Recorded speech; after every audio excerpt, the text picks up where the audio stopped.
Now on the top of Daf, Gimel Amid Beis. So the Gemara is asking, how do you know if the first pasuk is talking about the 20th year of the reign of the king? Amrav Papa, but Papa says, I have Gzeir Shavah. Shnas Esrim Gzeir Shavah. Meaning, in these two psukim at the beginning of Sefer Nehemiah, it says Shnas Esrim. And in one case, the second pasuk, it says explicitly Shnas Esrim le'artechashta. So we know that that's the reign of the king. Ma hasam, just like in that second pasuk, la'achtarshta. So af hacha here too, achtarshta. Shasta.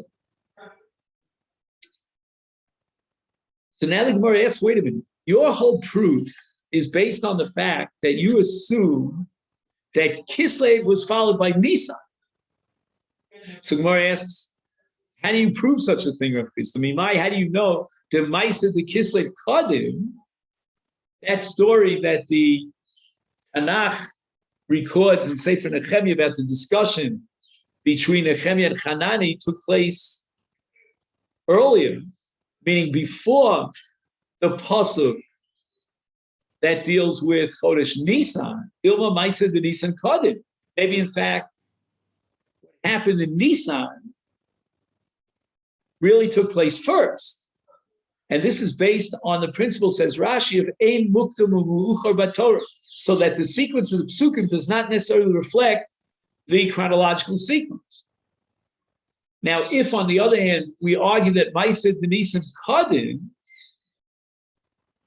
then it's quite possible that Nisan is Rosh Hashana for Malchei Umas Olam as well. So Gemara says, Lo Salka Daita. It's impossible to maintain such a position. Isanya, we learned in the Brisa, Dvarim Sha'omar Hanani L'Nechemia B'Kislev Amor L'Nechemia L'Melech Ben Nisan L'Melech Ben Nisan.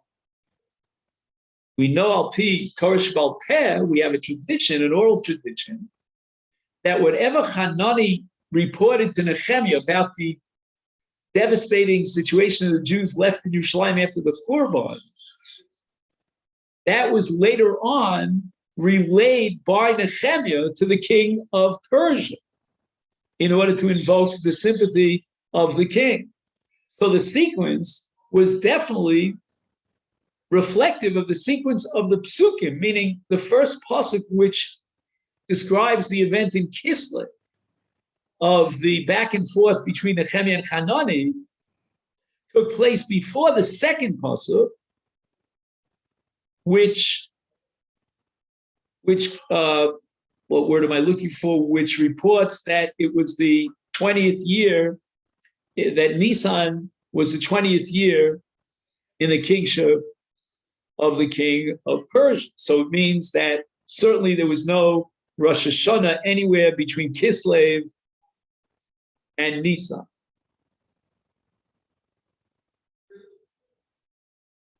Second. Right. Give me 1 second here, sorry.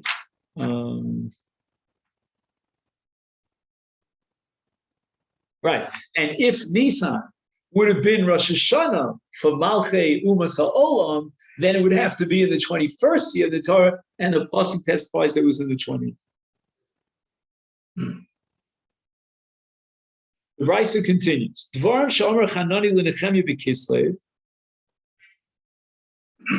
What was the content, the substance of the report of Hanani to Nechemia, the month of Kislev? Shenemar Divrei Nechemia ben Chachalia vayhi b'chodesh Kislev shnas esrim v'ani ayisi b'Shushana bira vayavo Hanani echad me'achai hu v'anoshim Yehud. One of my friends, my associates, showed up in Shushan Abira with his entourage, and they came from Yehud. V'chalem al Yehudim ha'pleita sharnitru v'nachshet. After the Golus Bavel, the Jews were taken out into captivity. There were a few Jews that were left in Yerushalayim. I asked them about their situation, their plot. the Al Yerushalayim, what does the city of Jerusalem look like? Vayomru li, see, they didn't have Facebook in this. Right? So how did Nehemiah get wind of the terrible situation that existed in Yerushalayim? Vayomru li, they reported to me, Hanish'orim asher nishru ben hashevi sham b'medina b'ra'a gedola u'becherpa.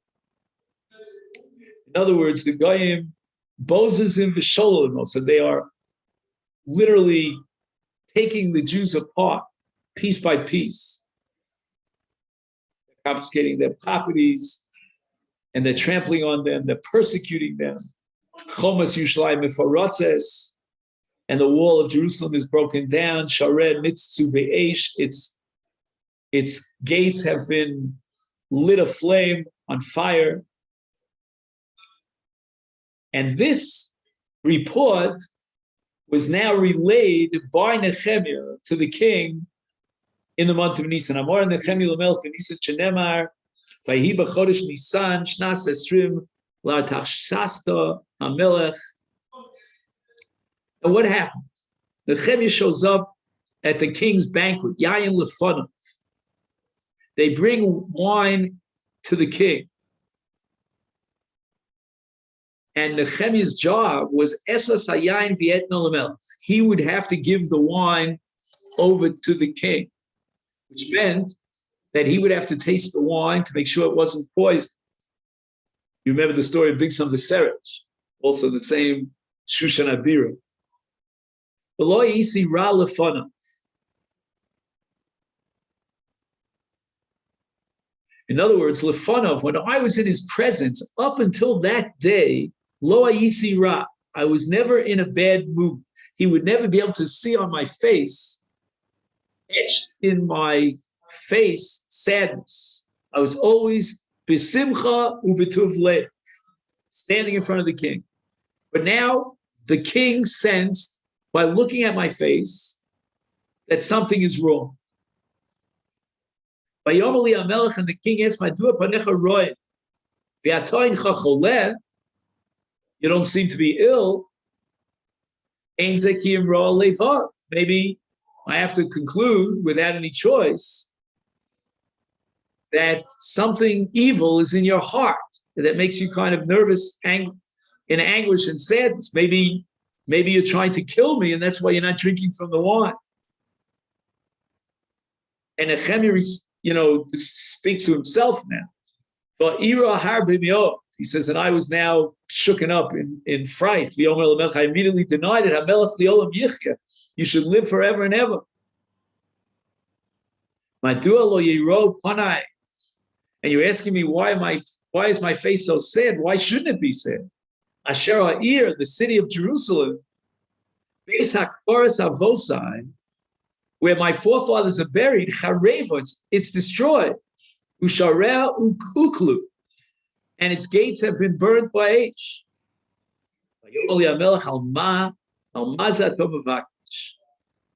You must be here to ask me and present some request.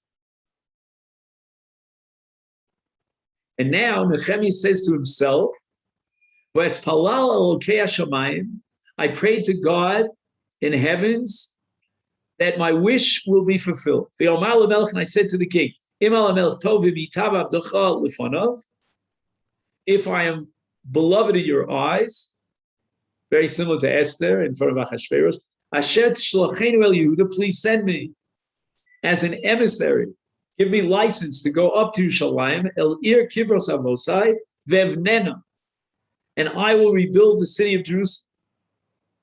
Vayomali Amelech, and the king responded, Vashegal Yocheves Etzlo.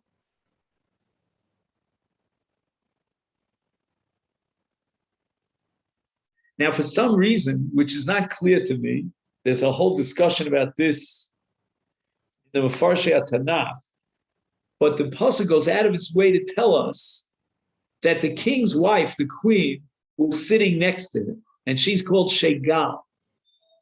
Very interesting. Shegal is a word that's usually used for what? Yeah, for intimacy. In any event, So she is his intimate female friend, meaning his wife in this case. And the Mefarshim have a long discussion here about why the Torah has to tell us this. Anyway, now, here's what the king says to Nehemiah. Ad mosai yeh mahalacha u'mosai tashum. How long will it take you to get to Yerushalayim? When will you return? Vayitav lifnei HaMelech. And he liked my answer. Vayishalcheni, and he sent me. Vayetno lo zman. I gave him a time, a beginning and an end, when I would leave, when I would come back. In any event, we see from Nehemiah and his discussion with the king that took place, according to the testimony of the Tanakh, in Chodesh Nisan, that these were the same words that Hanani had relayed to Nehemiah in the month of Kislev. So the Maisa that's recorded here in Nisan was certainly after the Maisa recorded in Kislev. In Kislev, the Tanakh records the discussion between Hanani and Nehemiah, which he describes the plight of the Jerusalemites and the city of Jerusalem. And months later, in Nisan, that story or that description is now relayed by Nehemiah to the king. And the pasuk, the two psukim, both testify that it was in the 20th year to the king's reign. So it couldn't be that Rosh Hashana was Ben Nisan, because Nisan is the month in which Nehemiah actually stood in front of the king to relay what he had heard in Kislev from Hanani. And if Nisan is Rosh Hashana, then it couldn't have been the 20th year, it would have to be the 21st year. That's the support for Rav Chisda. However, Rav Yosef is not happy with Rav Chisda, who says that the Malachim of the Umas Olam count Rosh Hashanah, that new year, is Aleph Tishrei.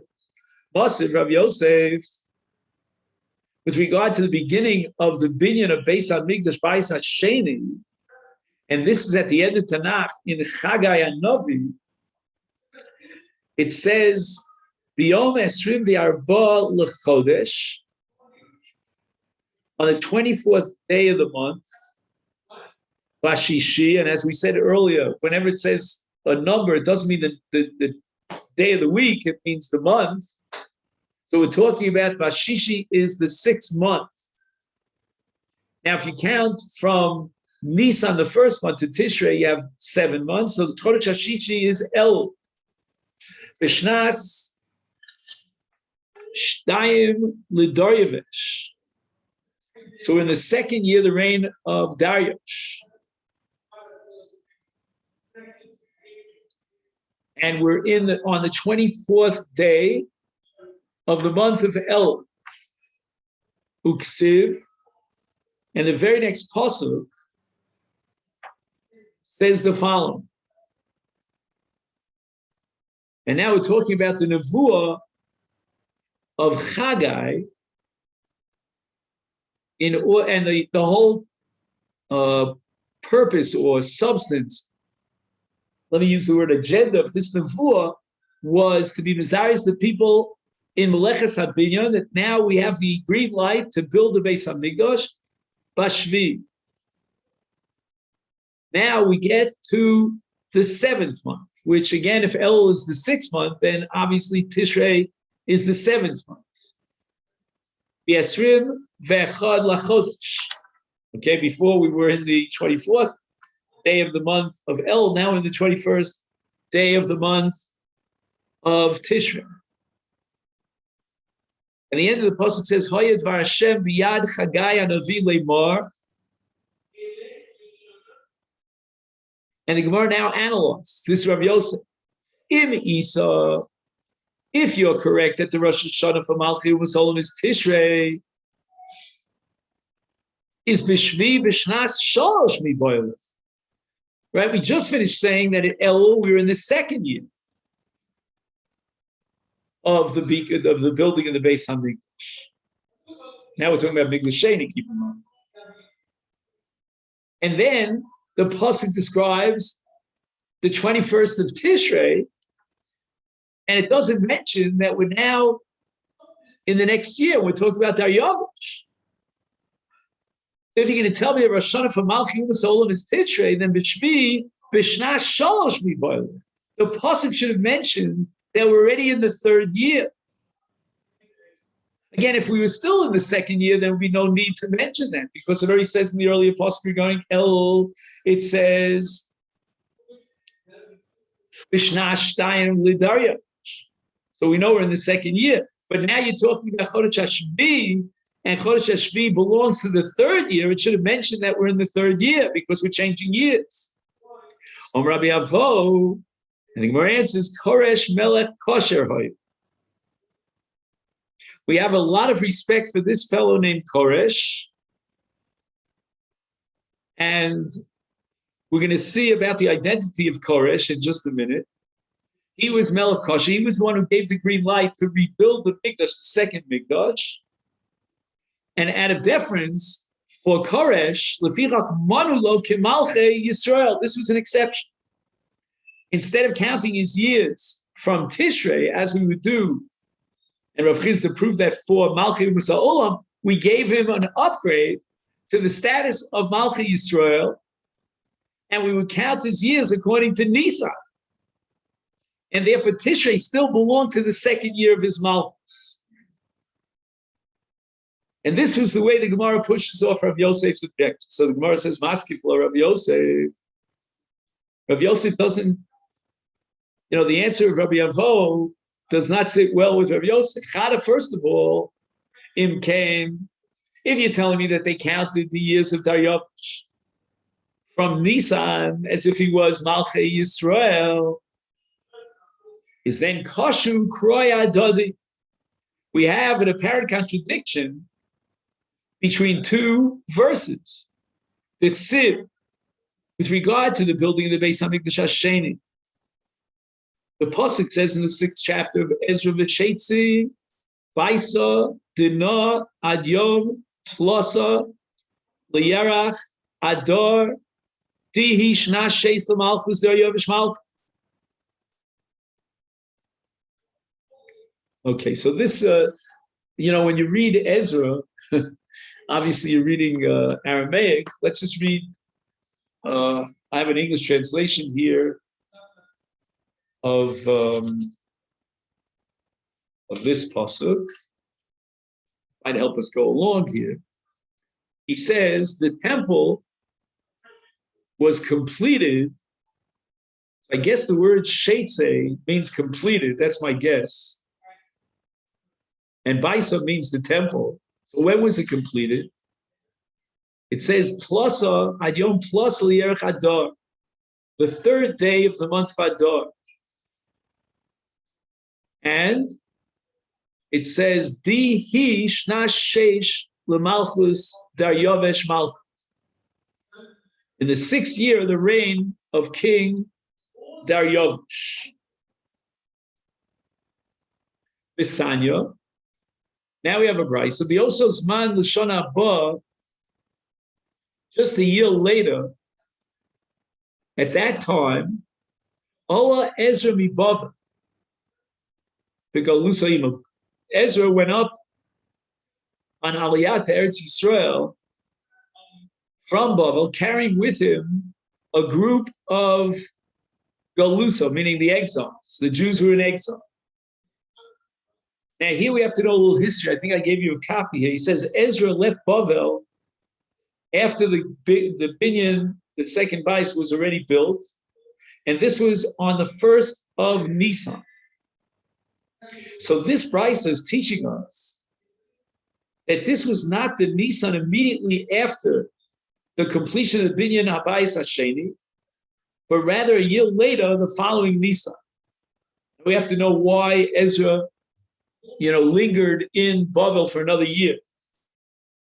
In any event, there's one pasuk that records that soon after the Mikdash Hasheni was built, the Jews brought the Pesach offering on the 14th of Nisan.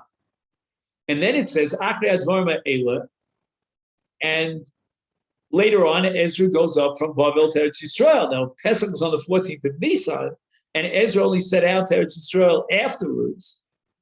And it was on the 1st of Nisan. He couldn't have possibly left before the following Nisan, almost a full year later.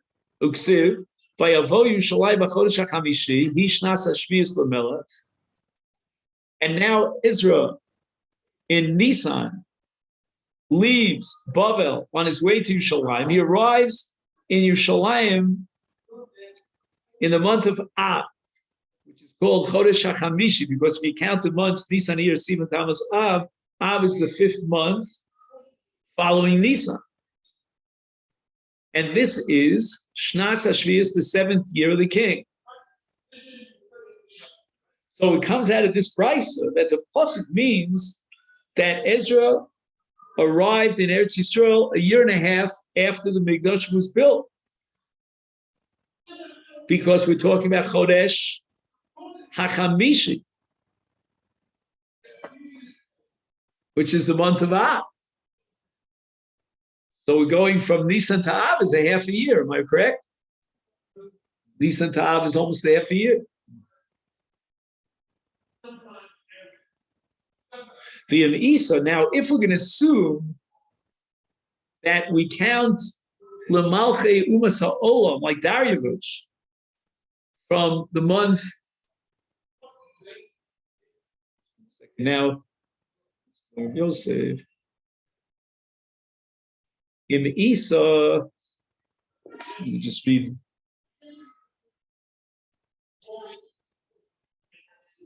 In Isa, in the Chonim Divrei Rabbi Avo, that Dariush was upgraded to the status of Malchei Yisrael because he was sympathetic to the Jews. And therefore we count his years from Nisan. Then Nisan is the beginning of the 8th year of his reign. It doesn't belong to the 7th year. Shnas Shviyas mi boile. The Pasuk should have said that this was the 8th year of the king. Because again, the Mikdash was completed in the month of Adar in the 6th year. Now the following Nisan would have begun the 7th year. The Nisan afterwards would have therefore been the 8th year, and that's the year in which Ezra came up from Babel to Eretz Yisrael. So the month of Av would have been the 8th year, and that's Rav Yossi's objection to Rabbi Avo. But he doesn't stop here, V'yod, and furthermore he objects to Rabbi Avo. Me dummy, do you really have a right to say that Koresh is a melech kosher?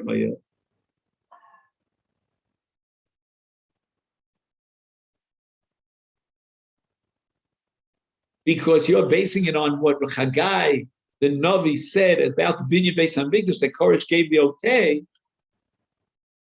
Chasam, Korash, Hachin Dariush. You're making a big mistake, Rabbi Avo. Rabbi Avo is talking about Koresh, and he's right that Koresh was a melech kosher. He was sympathetic to the cause of the Jews. But the psukim that we're studying now from Chagai and Navi are relating to Dariush. And if you're telling me that Dariush is a king amongst the kings of the nations, then the Rosh Hashana would not be Tishrei. So the Gemara answers, and this we could already anticipate without even seeing the Gemara. Tana, we learned in the Brisa, who Koresh, who Dariush, for who Artachshasta, they were all one person. Koresh, he was called Koresh because Melech Kosher. The word Koresh means kosher, even though you have to switch around the order of the letters. And why was he called Artachshasa al Shem Malchusa? In other words, that was a Persian name because he was the king of Persia. Umashmo, what was his real name? Dariush. The Gemara says you've answered the second kasha. But Mikomakom kasha, the first objection raised by Rav Yosef, that there's a contradiction in the psukim that you haven't addressed. In other words, in Sefer Chagai, it seems that Dariush was appointed in Nisan. And in Sefer Ezra, it seems that he's appointed in Tishrei. In Chagai and Navi, where they counted Dariush from Nisan, which means they upgraded him to the status of Malchi Yisrael, that was before he went south and he became a Rosh. In other words, he was still a Kosher. And therefore they gave him the great the monarchical prerogative of counting him like Malchi Yisrael from Nisan. But here in Ezra, they're going to count him from Tishrei because the Akharat Sheichutz, he became a Rosh. So the Gemara asks, Maskif Lo Rav Kanu, Mi Hichmitz, how do you know that Darius went down and we'll call him Koresh, whatever you want to call him, anyway, he became a Rasha. Vaksiv, the Pasuk says this is a letter which was sent by Darius in the hands of Ezra to the non-Jews who were controlling the Jews in Yehuda. And this was a letter that was sent to the leaders there in Jerusalem at the time that they built the Beis Hamikdash. Here we'll turn to Daf Dalet.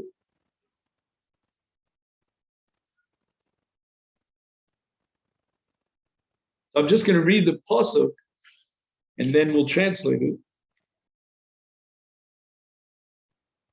Umeh chashron, chashchan, umah chashchan, uvnei torin, different types of animals, v'dichrin, v'imrin, la'lavan, le'elokashmaya, chintin, malach, chamar, umashach, Imemar Kahanaya Di B'Yushalayim Lehevi Misyayev Lechom Lahom Yom B'Yom Ilo Shalom.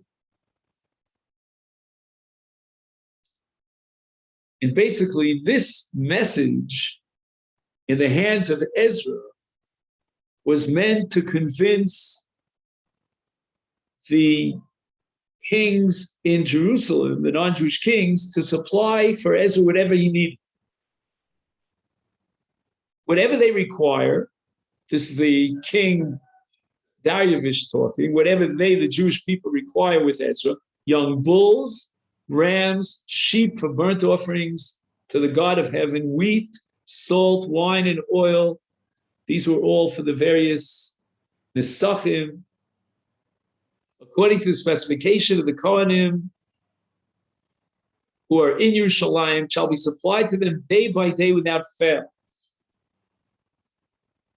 These are the instructions that Darius gave to the leaders, the non-Jewish leaders in Jerusalem. Obviously, he was a kosher at the time that Ezra was sent as a shliach. Amar Rav Yitzchak. Rav Yitzchak says to Rav Kahana, Rebbe Mitunach, my teacher, Rebbe, Mitunach, from your own bundle. In other words, from the verse in Tanakh that you're quoting to challenge me, I'll respond to you, for in that very same pasuk, it says, De lehon meakrivin nichochin le'lo shmaya umitzalin lechai malka ubenoi, so that they may offer pleasing offerings to God of heaven and pray for the lives of the king and his children. So you see that Darius was not interested in the karbanos on behalf of Klal Yisrael. He wanted those karbanos to be meaningful for him. His motives were self-centered. It wasn't l'shem shamayim. He has here in a footnote, he does so on a regular basis. We didn't get to that yet. He writes over here, you makrivim korbanos l'nachas ruach l'elokei hashamayim v'yu mispalim al chayei hamelech ubana. Is muchach shelo asa kein elu hana asa. Self-centered. Kidei shizpalu olam. Umikan shehichtas. She'ilu hayanisha b'kashruso hoyanosem l'shem shamayim. And the Gemara is going to go on and on now with an analysis of Rabbi Yitzchak, this statement that Darius fell from his original position. And in Mitzvah Hashem, we would have to pick up tomorrow. So tomorrow we'll start in Mitzvah Hashem here on Daf Daled Amud Aleph with Uman Di Ovad Hachi. We'll give a little bit of an introduction tomorrow so that we know where we're holding here about Darius. And we'll finish that up Mitzvah Hashem tomorrow.